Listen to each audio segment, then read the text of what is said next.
Bismillahirrahmanirrahim. Bismillahirrahmanirrahim. Assalamualaikum warahmatullahi wabarakatuh.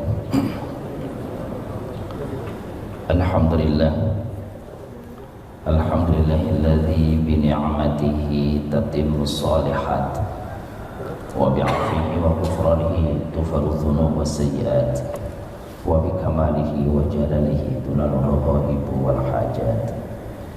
Asyhadu an la ilaha illallah wahdahu la syarika lahu wa asyhadu anna sayyidina Muhammadan abduhu wa rasuluh.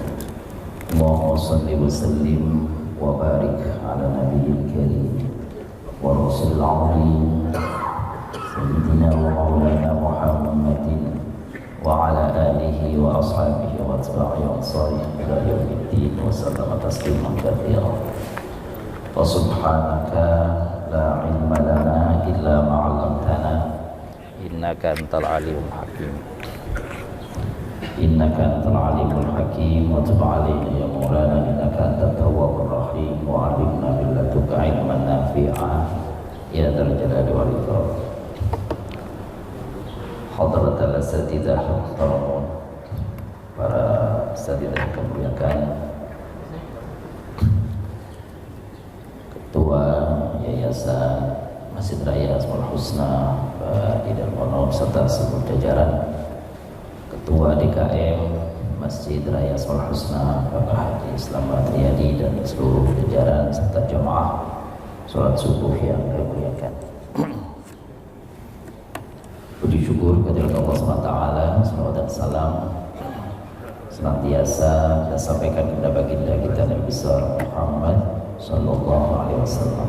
Alhamdulillah, di pagi hari ini Allah mampukan kita bisa melangkahkan kaki ke masjid ini untuk bersama-sama melaksanakan sholat subuh berjamaah dan dilanjutkan dengan i'tikaf di tempat ini, dan insyaallah nanti kita lanjutkan dengan setelahnya dengan sholat isyraq. Mudah-mudahan sebagaimana janji Rasulullah sallallahu alaihi wasallam, siapa orang yang sholat subuh lalu duduk dan lanjutkan dengan sholat sunnah 2 rakaat, maka ia memperoleh pahala haji dan umrah sempurna dan sempurna. Bapak Ibu muliakan, kajian kita pada kali ini, kajian sirah nabawiyah kita kali ini mencoba untuk merangkum hal-hal yang terkait dengan bukti-bukti kenabian.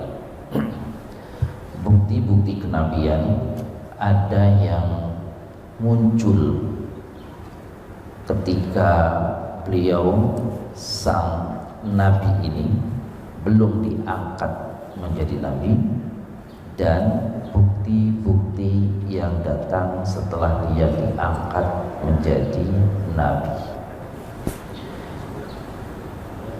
Bukti-bukti itu merupakan kejadian yang luar biasa. Secara umum, hadirin Bapak Ibu muliakan, kejadian-kejadian luar biasa yang timbul pada manusia itu para ulama membaginya menjadi 4 menjelang subuh. Itu sahar. Maka orang melaksanakan biasanya persiapan puasa dengan makan sekedarnya, minum sekedarnya di waktu menjelang subuhnya. Nabi Daud alaihissalam Daud kecil ini mengalahkan Jalut raja yang dikdaya yang besar yang kuasa itu hanya dengan ketapel dan batu-batu kecil tadi. Ini luar biasa yang terjadi pada Nabi Daud, membunuh Jalut. Dulu kalau ada tema itu, temanya buku itu David and Goliath. Nah, Goliath itu Jalut itu. Kalau bahasa Arabnya Jalut, bahasa Al-Qur'an itu Jalut. Daudnya Daud kecil. Nah, itu namanya irhas. Itu contoh-contoh irhas yang terjadi kepada para nabi selain dari Nabi Muhammad sallallahu alaihi wasallam. Hari ini kita akan mengingat kembali, karena ini bukan sesuatu yang baru sesungguhnya dalam sejarah perjalanan kehidupan Nabi sallallahu alaihi wasallam, dan pernah kami sampaikan dalam rangkaian tema-tema sirah kita dari awal dulu sampai dengan wafatnya beliau. antara irhas dan mu'jizat. Jadi kalau irhas, ini dia irhas, kejadian yang luar biasa atau tanda-tanda kenabian yang dianugerahkan oleh Allah Subhanahu wa taala kepada calon nabi dan rasul sebelum mereka diangkat menjadi utusannya, berfungsi sebagai persiapan dan petunjuk awal akan keistimewaan mereka, seperti Nabi Muhammad yang dinaungi awan dan Nabi Isa yang bisa bicara saat bayi, dan tadi Nabi Daud alaihissalam, dan Nabi Musa yang waktu kecil harusnya dia sudah dibunuh oleh Fir'aun. Jadi kisah sedikit tentang Nabi Musa alaihissalam itu, ketika Musa lahir itu pas Fir'aun menitahkan ya agar bayi laki-laki itu dibunuh 1 tahun. Jadi tidak mesti bahwa Fir'aun itu membunuh bayi laki-laki, dia berganti-ganti. Titahnya tahun ini bayi laki-laki yang dibunuh, tahun besok bayi perempuan yang dibunuh. Jadi siapapun yang lahir di hari itu, perempuan misalkan dibunuh, laki-laki dibunuh. Nah, di masa Nabi Musa alaihissalam lahir, titahnya raja itu bayi laki-laki yang dibunuh. Maka Allah Subhanahu wa taala mengilhamkan, begitu dalam Al-Qur'an, mengilhamkan kepada ibundanya Nabi Musa alaihi salam agar setiap pagi Nabi Musa itu diletakkan dalam kotak kayu, ditaruh di situ lalu dialirkan ke sungai. Tetapi kotaknya itu diikat ujungnya dengan tali dan talinya diikat di ujung sungai, sehingga kalau ada pemeriksaan tentara-tentara begitu memasuki rumahnya nggak ada bayi kecil, begitu terus. Nanti kalau sore ditarik lagi, disusukan. Selamat Nabi Musa dari pembunuhan Fir'aun yang jahat itu. Tetapi pada saatnya Allah ilhamkan, fauhaina ila ummi, kami wahyukan, kalau wahyu itu kan pada nabi, tapi seperti pada bukan nabi, ilham diberikan petunjuk oleh Allah SWT agar melepaskan bayinya ini. Musa ini sudah dilepaskan. Ini tawakal yang luar biasa seorang ibu tuh. Saat-saat bayinya membutuhkan kasih sayangnya sudah dilepas, tetapi Allah janji, kami akan kembalikan ia kepadamu. Dan akhirnya kotak yang berisi bayi kecil ini mengalir di sungai, dan sungainya itu persis melalui istananya Fir'aun dan singgah di istana Fir'aun, diambil oleh istrinya Fir'aun, lalu kemudian diasuhnya. Ketika diasuh, dia membutuhkan asupan ASI dari ibunya, ditawarkan ke ibu A, ibu B, ibu C, nggak mau. Akhirnya itulah Allah pertemukan kembali, ya. Akhirnya ibunda Nabi Musa tanpa diketahui oleh Fir'aun melamar, mengajukan diri untuk menyusui, dan akhirnya dipertemukan kembali. Kisah ini ada di dalam Al-Quran. Nah, kita lanjutkan. Ini irhas. Mukjizat. Mukjizat adalah kejadian luar biasa yang ajaib, yang melampaui hukum alam, diberikan oleh Allah Subhanahu wa taala kepada para nabi dan rasul sebagai bukti kebenaran risalah dan kenabian mereka, berfungsi untuk memperkuat iman dan menunjukkan kekuasaan Tuhan. Dan namanya mukjizat, Bapak-bapak Ibu muliakan, hanya terjadi kepada nabi dan rasul saja. Tapi kita seringkali di dalam kalimat-kalimat kita, ya, tak nantilah nunggu mukjizat gitu ya, nunggu mukjizat. Sebenarnya itu kalimat yang tidak tepat, karena mukjizat itu hanya kepada nabi dan rasul, dan nabi dan rasul selesai. Wafatnya Nabi Muhammad SAW berarti selesai pula gitu mukjizat. Tapi kita akan bahas nanti mukjizat yang bagaimana yang berhenti gitu, karena mukjizat nanti dibagi juga uraian-uraiannya. Baik. Nah, kita mulai sekarang beberapa irhas Nabi Muhammad SAW. Ini kita sedikit-sedikit aja uraiannya. Pertama, runtuhnya sebagai istana Kisra ketika lahirnya Nabi. Ini lahir. Ketika Nabi lahir, runtuh sebagian istana Kisra. Balkon-balkon Kisra itu runtuh. Kedua, padamnya api sesembahan Majusi. Api yang disembah oleh kaum Majusi di Persia padam. Padahal Menurut riwayat api itu telah menyala selama 1000 tahun tanpa pernah padam. Tapi saya kasih tambahan informasi bahwa dua informasi ini ini lazim kita temukan dalam buku-buku sirah nabawiyah manapun. Kalau Bapak Ibu baca buku sirah nabawiyah, kisah perjalanan kehidupan Nabi di awal-awal kehidupannya sebelum kelahiran, ini waktu kelahiran ini muncul kisah ini.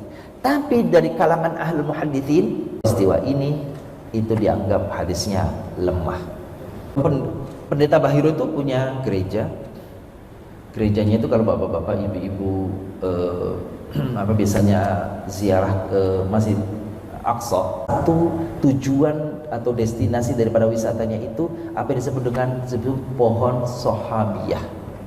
Pohon Sahabiyah, Ashabul Kahfi itu. Gitu. Memang tanda-tandanya seperti yang disebut dalam Al-Quran, tetapi klaimnya di Turki juga mengatakan di sana.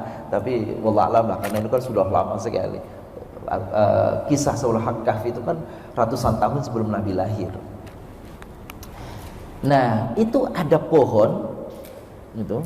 Dulunya dalam sejarah itu di seberangnya jalan itu ada gereja.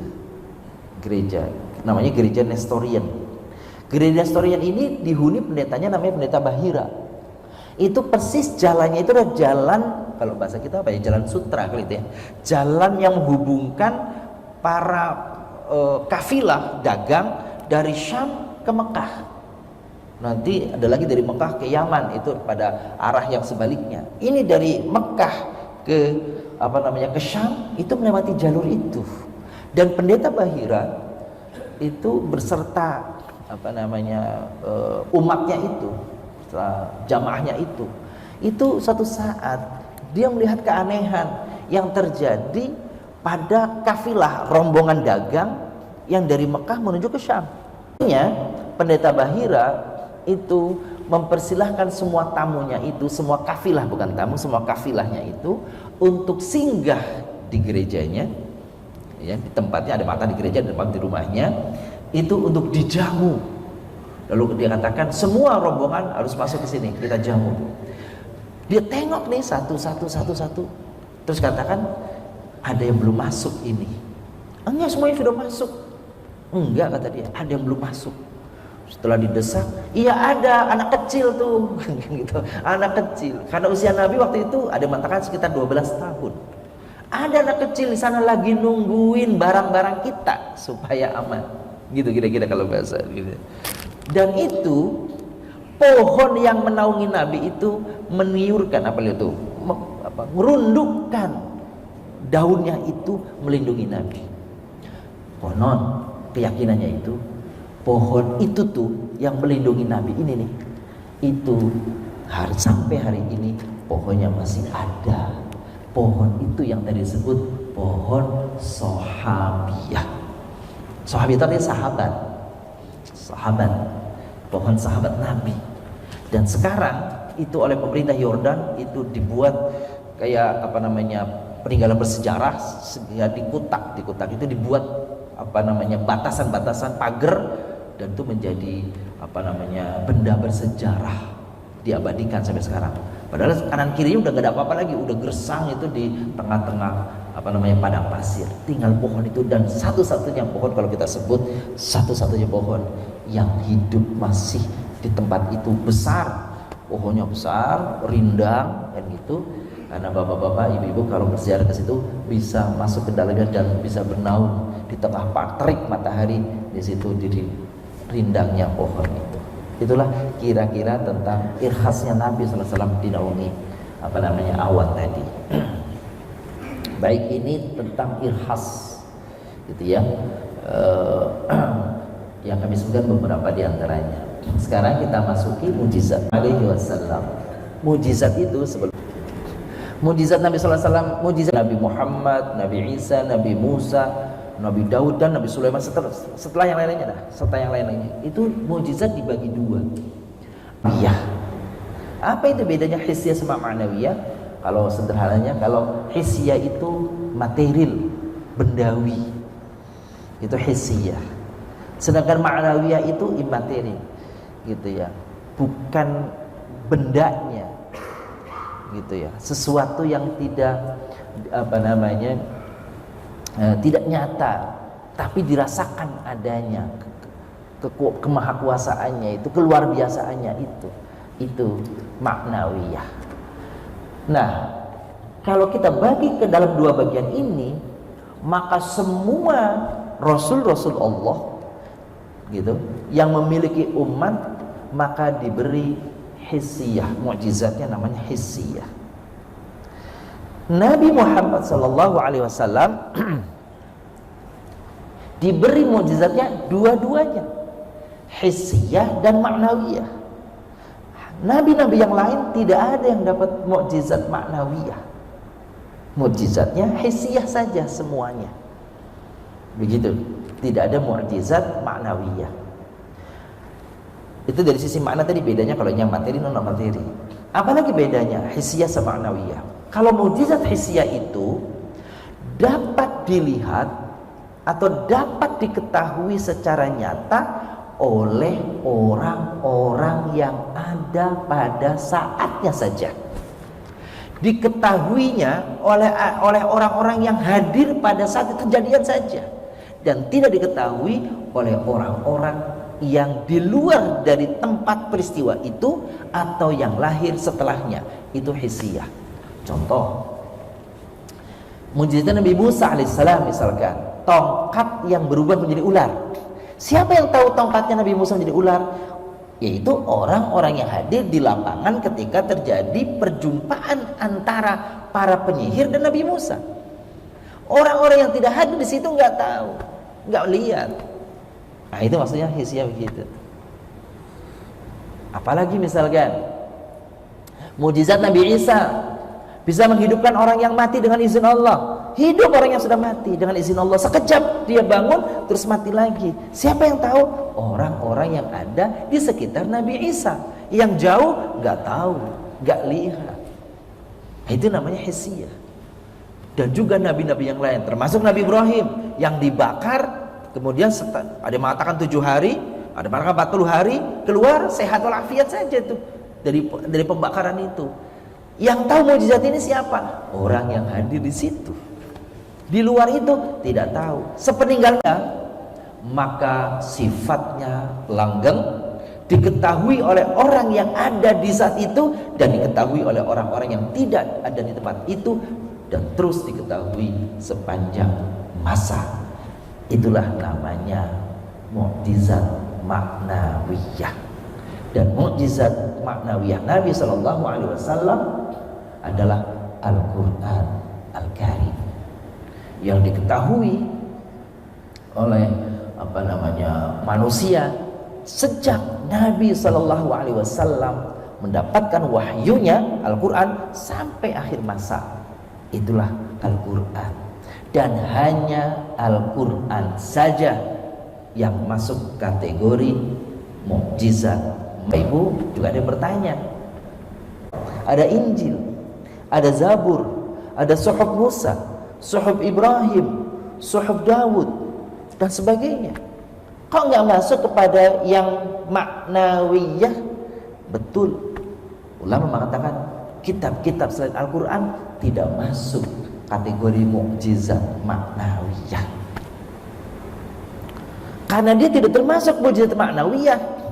Maka kitab-kitab itu dengan mudah orang bisa rekayasa, bisa diubah, bisa diputarbalikkan, bisa dicopot dan diletakkan semau-maunya orang yang merancang merekayasa isi kitab yang disebut kitab suci mereka. Tidak demikian dengan Al-Quran. Sekian upaya orang-orang akan mencoba memalsukan Al-Quran, memasukkan kata-kata yang di luar Al-Quran, menghilangkan kata-kata yang ada di Al-Quran. Pasti diketahui jutaan orang menghafal Al-Quran, generasi ke generasi tidak berkurang jumlahnya, tambah generasi tambah banyak para penghafal Al-Quran. Jaminan Allah, inna anzalnahu, inna nahnu nazzalna dzikr wa inna lahu lahafizun. Kata Allah, kami yang turunkan Al-Quran dan kami pula, kata Allah, yang akan menjaganya. Siapa itu kami? Kami itu ada Allah tentu saja di dalamnya, ada malaikat Jibril, ada para penghafal Al-Quran yang hafalannya dari mulai yang rada-rada kurang hafal kan gitu, sampai yang hafalnya itu seperti cetakan fotokopi begitu. Bahkan bapak-bapak yang muliakan, subhanallah, ini luar biasanya.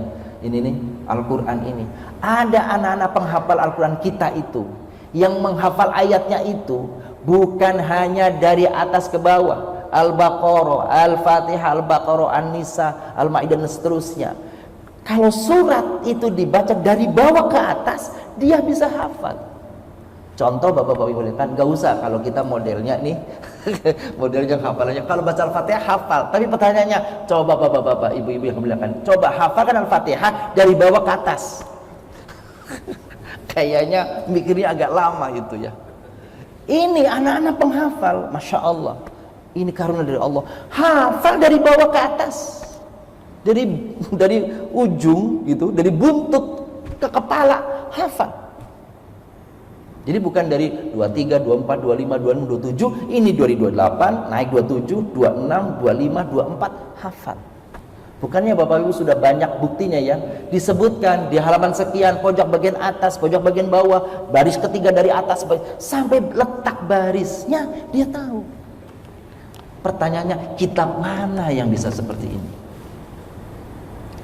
Bapak-bapak coba buktikan sendiri, Bapak Ibu boleh cerita. Sambil masak ibu-ibu, bapak-bapak sambil ngetik, baca Fatihah, pikirannya satu lihat komputer, satu baca Fatihah, insya Allah Fatihahnya nggak bakalan keseliru ya, dari Al-Fatihah dari Bismillah sampai Waladhdallin. Cobain bapak-bapak baca Pancasila sambil ngetik kalau nggak karu-karuan belepotan gitu. Ini bagian daripada mukjizat itu tuh, subhanallah. Jadi Allah sudah menjanjikan itu. Kitab-kitab yang lain sudah tidak bisa dibilang asli lagi karena sudah direkayasa sedemikian rupa sesuai kebutuhan masing-masing. Maka kitab-kitab suci yang dianggap kitab suci yang lain itu tidak termasuk mukjizat maknawiyah. Yang kedua, terbalanya bulan. Tadi saya katakan mukjizat tentang Al-Quran ini diketahui oleh semua manusia, bahkan orang-orang non-muslimnya pun begitu, orang-orang kafirnya pun mengakui. Kenapa tidak beriman? Disebut dalam Al-Quran hasadan min indi, karena ada hasad di dalam hatinya, gengsi, sehingga mereka tidak mau menerima kebenaran yang dibawa oleh Al-Quran. Nah, sisa daripada Al-Quran itu yang akan kami sampaikan ini, itu masuk ke semuanya dalam kategori mukjizat hissiyah. Jadi kalau hissiyah berarti meskipun terjadi kepada diri Nabi SAW, maka hanya orang-orang yang ada di tempat itu saja yang tahu, yang lain belum tentu tahu. Kita hanya mendengar ceritanya saja. Satu diantaranya, terbelahnya bulan. Pada saat Nabi SAW berada di Mekah, jauh sebelum hijrah, orang-orang Quraisy menantang beliau. Wahai Muhammad, kalau engkau betul adalah Rasul dan Nabi Allah, coba buktikan, belahlah bulan itu. Maka di dalam kisah disebut Nabi mengangkat tangannya, mengisyaratkan ke langit, ke arah bulan, lalu membelah bulan itu, dan bulan itu terbelah. Lalu kemudian bulannya menyatu lagi. Gitu. Iqtarabatis sa'atu wa syaqqal qamar. Begitu suratnya dalam Al-Qamar itu. Kiamat telah dekat dan qamar, bulan itu terbelah. Itu. Suatu saat ada seorang orang barat non muslim lagi perjalanan, dia mendengar ini ada di dalam buku mengapa aku masuk Islam. Itu dia mendengar di radio siaran BBC kan gitu, tentang kisah seorang astronot yang terheran-heran waktu di bulan. Kata astronotnya cerita, saya heran itu, saya temukan di bulan itu ada garis median, garis tengah yang apa namanya itu seakan-akan saya pikir ini batu pecah, tapi ternyata tuh rata, ada isyarat itu tuh, gitu ya. Seakan-akan kata dia nih, seakan-akan ini telah pernah terbelah. Ngomongnya begitu tuh, itu apa namanya di dalam siaran dialog di BBC itu. Akhirnya orang ini nih penasaran, karena seorang ilmuwan, dia penasaran datang ke Mesir, berdialog dengan tokoh ulama, diberikan bukti-bukti bahwasanya benar dalam kisah ada kisah gini. Akhirnya nih orang ini masuk Islam gara-gara ini bukti terbelahnya bulan. Kalau sekarang kita di sini mah kagak lihat, gitu ya, nggak lihat seperti apa. Tapi begitulah kejadiannya. Nah, kedua Isra Mi'raj. Jadi tentang terbelahnya bulan, itu orang-orang kafir Quraisy itu setelah peristiwa itu terjadi tetap aja begitu bulannya terbelah lalu jatuh lagi tetap aja nggak beriman, tetap memang sudah, makanya namanya kufur itu kafaro itu artinya apa? Ditutup, makanya dalam bahasa Inggris buku kalau sudah ditutup namanya cover. Gitu ya, cover itu kira-kira gitu tuh, ditutup, hatinya sudah ditutup dari hidayah. Maka kata Al-Quran mengatakan walau apa namanya, kalau bahasa saya sebenarnya, kalau kami turunkan sekian banyak ayat mereka nggak bakal beriman, tetap saja beriman. Gitu. Diem-diem orang kafir Quraisy tadi itu nanya kepada temannya yang tidak ada di tempat itu. Kan kalau sihir hanya bisa dilihat oleh orang yang hadir saat itu saja. Maka tanya, ada kejadian aneh nggak semalam? Kamu kan dalam perjalanan nih menuju ke sini, semalam ada sesuatu yang aneh nggak? Maka dia mengatakan, iya aku aneh lihat bulan kok kayak terbelah. Tuh padahal udah, kata teman yang jauh itu bisa melihat itu, tapi tetap saja. Gitu ya. Yang kedua Isra Mi'raj. Nabi diperjalankan dari Masjidil Haram ke Masjidil Aqsa lalu naik ke Sidratul Muntaha dalam satu malam. Yang kemarin ya di bulan Rajab. Gitu. Ini peristiwa Isra Mi'raj itu bagian daripada mukjizat. Ya nggak mungkin, secara logika nggak mungkin, meskipun apa namanya ilmu itu mencoba untuk mendekati dari sisi rasionalitas sainsnya. 3, ayat 4, air memancar dari jari jemari beliau. Jadi suatu saat air keluar dari jari beliau sehingga cukup untuk minum dan berwudu banyak sahabat dalam perjalanan peperangan, kekeringan. Lalu ada, kalau bahasa kita kayak bahasa kita tekok lah kira-kira gitu. Girbah itu tempat air yang dari kulit itu. Cuma ada segitu-gitunya itu airnya, padahal sahabatnya begitu banyak. Akhirnya Nabi dengan izin Allah dicemplungkan jarinya ke girbah tadi, lalu dituangkan girbah tadi untuk minum sekian banyak, sekian ratus sahabat, sampai akhir sahabat itu minum air dalam girbah tadi tidak berkurang sedikit pun. Masya Allah, itu mukjizat Rasulullah bisa memperbanyak air. Sekarang hari-hari ini nggak perlu, kita lagi kelebihan air. Bapak-bapak, kalau hari-hari ini nggak perlu nih, lagi di mana-mana lagi kelebihan air kan gitu ya. Subhanallah. Mudah-mudahan saudara kita nih, kemarin saya jalan bapak-bapak dari Tomang menuju ini jalan Daan Mogot sampai dengan Tangerang itu, Masya Allah sekian panjang itu, kampung-kampung kanan kiri jalan itu yang di sungai itu, sampai kanan kiri sungai itu, wah terendam banjir sampai jalan pun susah untuk tidak dulu gitu ya.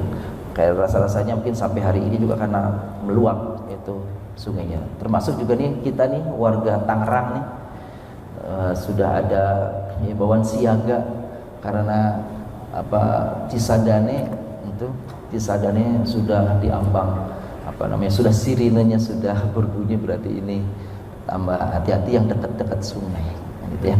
Kalau yang jauh-jauh sungai aman lah insyaallah. Makanan sedikit dari banyak, sama kayak tadi. Nabi SAW menyatakan diundang oleh sahabat suami istri, ngundang Nabi untuk makan.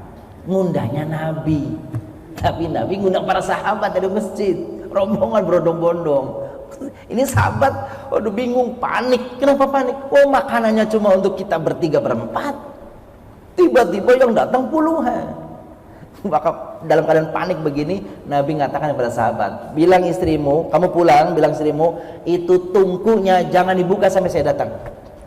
Kata Nabi, jangan buka sampai saya datang.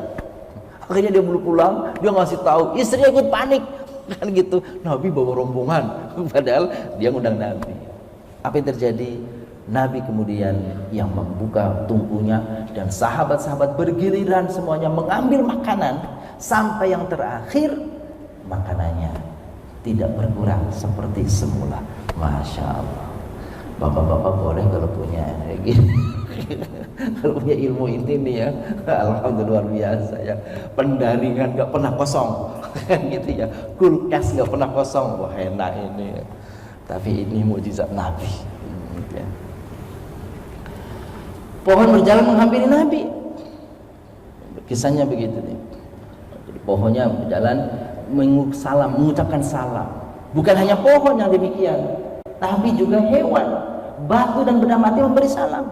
Assalamualaikum, assalamualaikum ya Rasulullah. Bahkan batunya bertasbih. Nabi di dalam, ini kisahnya di dalam sirah Nabi begitu, di tangan Nabi bertasbih. Bahkan batu itu kemudian dilimpahkan kepada Ali dan batunya bisa bertasbih, masih mengucapkan tasbih. Agak sulit ini ditangkap oleh, ya itulah mukjizat.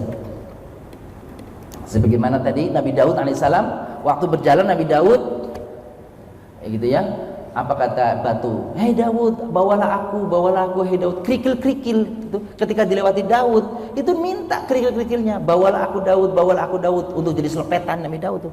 Ini batunya itu, dan ternyata batu ini yang kemudian membunuh daripada Raja Jalut.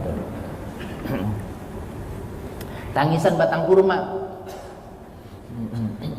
Ya batang kurma itu kan kisahnya masyhur ya, Bapak yang muliakan. Dalam hadis sahih, ini dalam hadis sahih. Jadi Rasulullah kalau khutbah Jumat, al-khutbah atau ini tuh, itu di masjid beliau, itu beliau pegangan sandaran di kurma, pohon kurma ada. Lalu ada seorang sahabat berniat untuk menggantikan pohon kurma ini sebagai tempat Nabi pakai mimbar. Nabi menyetujui, iya boleh, bikinkan mimbar, buatkan mimbar. Ketika mimbar itu dibuat dan jadi kemudian, ini pohon kurma menangis merintih dan didengar oleh para sahabat. Sahabat menangis nih. Maka kemudian Rasul mengatakan, ngomong kepada pohon kurma itu, apakah kamu mau saya pindahkan ke teman-temanmu di sono di kebun kurma sehingga kau bersama teman-teman yang lain di sana, ataukah engkau ditebang, ini kata Rasul, ataukah aku tebang dan engkau akan menjadi sahabatku nanti di surga. Kurma tadi memilih yang kedua. Ini kurmanya nangis terseduh dan kedengeran oleh para sahabat. Nggak tahu bagian dari mana mulutnya, nggak tahu lah, pokoknya begitulah kan gitu.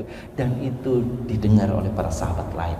Dia memilih biarlah ditebang dan nanti menjadi sahabat Nabi di surga. Masya Allah. Itu kisahnya ada dalam hadis sahih Imam Bukhari. Hewan mengadu kepada Nabi. Jadi ada orang Baduy datang, Nabi didakwahin, masuk Islam kau? Enggak, aku tidak akan masuk Islam sampai biawak ini masuk. Sampai biawak ini bicara, aku nggak bakalan masuk Islam. Kan orang ngomong kadang-kadang asbun gitu ya, kagak mau masuk Islam kecuali ini biawak ini bicara. Qadarullah, biawaknya bicara. Gitu ya, gitu, mempersaksikan bahwa aku, kata biawaknya, mempersaksikan bahwa engkau ya Nabi adalah Rasulullah. Akhirnya masuk Islam. Ini kemujizatan yang tentu kita tidak bisa bicara. Ada unta, ada sapi, macam-macam kisahnya itu, gitu ya. Sapinya ngomong, aku ini diciptakan oleh Allah bukan untuk disiksa begini.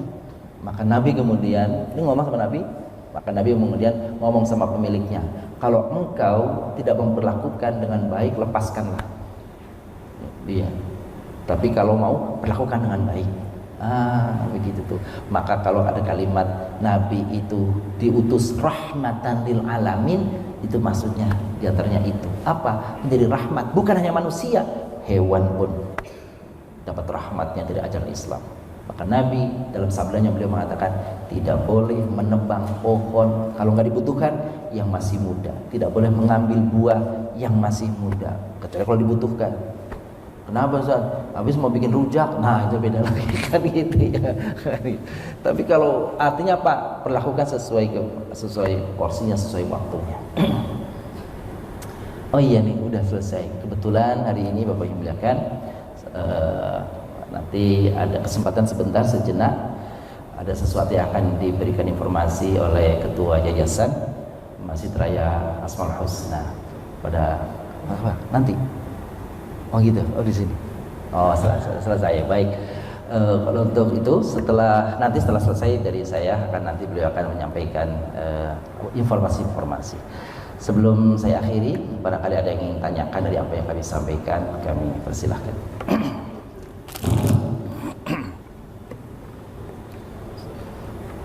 Monggo.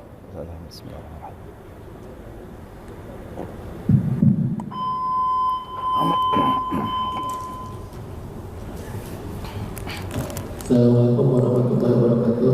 Assalamualaikum warahmatullahi wabarakatuh. Mengenai Al-Quran itu sebagai mukjizat maknawiyah ya Ustaz. Apakah kita sebagai seorang yang selalu berinteraksi dengan Al-Quran itu bisa mendapatkan mukjizat dari Al-Quran itu Ustaz? Terima kasih Pak Haji. Ini satu pertanyaannya. Beliau mengatakan kalau Al-Quran sebagai mukjizat maknawiyah, apakah kita mendapatkan mukjizat kalau kita membaca dan sebagainya? Kalau kami sampaikan di awal tadi, kalau disebut mukjizat dalam arti mukjizat, maka hanya diperoleh oleh Nabi dan Rasul. Tetapi begitu banyak yang akan didapat oleh orang yang membaca Al-Quran. Salah satu yang dijanjikan oleh Al-Quran dalam surah Al-Isra, wa nunazzilu minal Qur'ani ma huwa shifaa'u wa rahmatul lil mu'minin. Kami turunkan, meskipun kata min itu dalam bahasa Arab, min itu artinya kan tab'id, sebagian. Para tafsir mengatakan min di situ bukan sebagian, tapi min itu penegasan. Artinya apa? Bukan ayat-ayat, sebagian ayat Al-Quran yang jadi penenang, penentram, obat bagi jiwa, bagi hati. Bukan semua dari basmalah Al-Fatihah sampai An-Nas. Itu kita dapatkan dalam tafsir. Artinya apa? Kalau terjemahan mengikuti arti kata, wa nunazzilu, kami turunkan minal Quran, daripada sebagian Al-Quran, ternyata kata ahli tafsir, kata min di situ bukan maknanya sebagian, bukan di antara, tapi penegasan semua ayat di dalam Al-Quran. Sebagai apa? Syifa. Syifa itu penyembuh, bukan obat, penyembuh. Kenapa? Karena nggak semua obat menyembuhkan. Karena nggak semua obat menyembuhkan, tapi Al-Quran menyembuhkan meskipun nggak minum obat. Ulama berbeda pendapat di sini. Menyembuhkan apa? Yang sepakat ulama mengatakan yang disembuhkan oleh Al-Quran adalah hati. Kalau orang membaca Al-Quran dengan tartil, dengan khusyuk, paling tidak menghadirkan apa? Ketenangan dalam hati, dalam jiwa. Tentrem hatinya, jiwanya tentrem, hidupnya seperti itu. Tetapi ada yang mengatakan juga bahwa Al-Quran itu juga bisa digunakan sebagai obat untuk fisik. Nah, ini di sini berbeda pendapat. Tapi memang ada bukunya itu menggunakan ayat Al-Quran untuk pengobatan fisik. Terkena sengatan ular dibacakan ayat ini, dengkulnya linu itu. Ibu-ibu, bapak-bapak, dengkulnya linu, bacakan ayat ini dan sebagainya. Kalau yang bagian ini ulama berbeda pendapat. Ada yang setuju, ada yang tidak. Begitu tuh. Jadi silakan saja kalau itu. Tapi yang pertama harus kita yakini memang begitu. Mungkin kok saya baca Quran tapi kok nggak hadir tuh ketentraman itu. Coba kita evaluasi lagi membacanya. Bacaannya sudah baik atau belum? Sudah menyerapi atau belum? Hadir atau belum? Kan gitu. Jadi kalau kita hatam udah 3 kali, sebulan sekali 2 kali hatam. Tapi kok katanya hampa aja. Coba besok-besok mungkin lebih mendalami lagi. Biar hatinya nyampe, Al-Quran yang kita baca nyampe. Maka ulama mengatakan, bacalah Al-Quran seakan-akan engkau sedang berdialog dengan Allah. Bacalah Al-Quran seakan-akan engkau sedang berdialog kepada Allah. Mulutnya mengucapkan, matanya melihat, hati pikirannya sedang meresapi. Masya Allah, mudah-mudahan begitu. Kita semuanya belajar untuk itu, gitu ya Pak Yanis ya. Insya Allah demikian. Wallahu a'lam bishawab. Cukup ya. Oh, satu lagi, Ustaz Riki.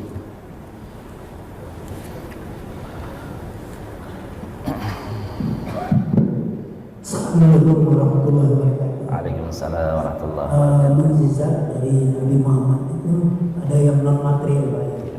Al-Quran. Kalau saya lihat Al-Quran Karim itu, Pak, kalau saya baca, saya harus menerjemahkan artinya. Itu bukan kumpulan dari surat-surat yang sebelumnya, Injil atau Zabur itu, Pak, itu dimasukkan ke dalam Al-Quran. Nah itu apakah benar nggak, Pak? Itu kalau misalnya terjemahannya itu menceritakan tentang Adam, ada apa gitu. Terima kasih. Assalamualaikum warahmatullahi wabarakatuh. Waalaikumsalam warahmatullahi wabarakatuh. Kalau ditanya apakah Al-Quran adalah saduran daripada kitab-kitab sebelumnya, maka kalau disadur oleh Nabi sama sekali tidak. Karena Al-Quran murni 100% itu diwahyukan oleh Allah Subhanahu wa taala kepada Nabi. Jika ternyata ada kesamaan-kesamaan isi sebagian dari Taurat, Injil, Zabur di dalam Al-Quran, maka itu benar. Karena kisah-kisah sebagian yang ada di Al-Quran juga ada kisah-kisah di dalam Injil, Taurat, dan Zabur. Tetapi Al-Quran kadang-kadang meluruskan kisah-kisah yang ada di dalam Taurat dan Injil, karena boleh jadi kisah-kisahnya disusupkan di situ pesan-pesan itu. Kisah tentang Nabi Yusuf, kisah tentang perzinahan Nabi berzina tuh di dalam Injil, itu diluruskan sama Al-Quran, nggak benar itu kan gitu, dan seterusnya. Jadi kalau ada kemiripannya iya, bahkan beberapa surat itu lebih lengkap kisah-kisah, contoh Nabi Yusuf itu lebih lengkap dibanding dengan kisah-kisah yang ada di luar itu.